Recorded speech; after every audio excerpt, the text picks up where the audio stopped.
సాధారణంగా ఎవరైనా మనల్ని పరాభవించారు అంటే మనం చాలా బాధపడతాం కదా. కానీ 2026 ఉగాది మనందరికీ ఒక పరాభవాన్ని ప్రసాదించబోతుంది. ఏంటి, ఉగాది పండుగ గురించి ఇలా మాట్లాడుతున్నాను అని ఆశ్చర్యపోతున్నారా?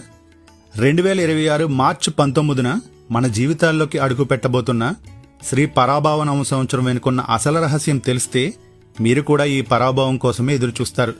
చాలామంది పరాభవం అంటే కేవలం అవమానం అనుకుంటారు. కానీ సంస్కృతంలో దీనికి ఒక అద్భుతమైన అర్థం ఉంది. పర అంటే అత్యున్నతమైన లేదా గొప్పదైన అని అర్థం.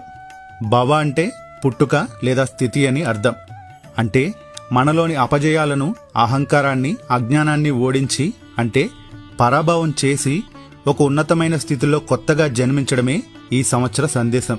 మనం పాత పద్ధతులను వదిలేసి కొత్త ఆలోచనలతో ముందుకు వెళ్లడానికి ఇది ఒక గొప్ప సంకేతం. ఇక విశ్వావసు సంవత్సరంలో మనం ఎన్నో నేర్చుకున్నాం. కానీ ఈ కొత్త ఏడాది మనల్ని మనం మార్చుకోవాలని చెబుతుంది. ఉదాహరణకు, మనలో ఉన్న బద్ధకాన్ని పరాభవం చేస్తేనే కదా మనం సక్సెస్ వైపు అడుగులు వేస్తాం. మనలోని నెగిటివ్ ఆలోచనలను పరాభవం చేస్తేనే కదా మన మనసు ప్రశాంతంగా ఉంటుంది. కాబట్టి ఈ పరాభవ సంవత్సరం మనకి ఇచ్చే పెద్ద గిఫ్ట్ సెల్ఫ్ ట్రాన్స్ఫర్మేషన్. ఈ మార్పు ఎప్పుడూ తీపిగానే ఉండదు. అందుకే మనం ఉగాది పచ్చడిలో వేప పువ్వు చేదును కూడా కలుపుతాం. కష్టాలను ఓడిస్తేనే సుఖం విలువ తెలుస్తుంది. ఈ శ్రీ పరాభవ సంవత్సరంలో మీరందరూ మీలోని లోపాలను జయించి సరికొత్త ఉత్సాహంతో ముందుకు సాగాలని కోరుకుంటున్నాం.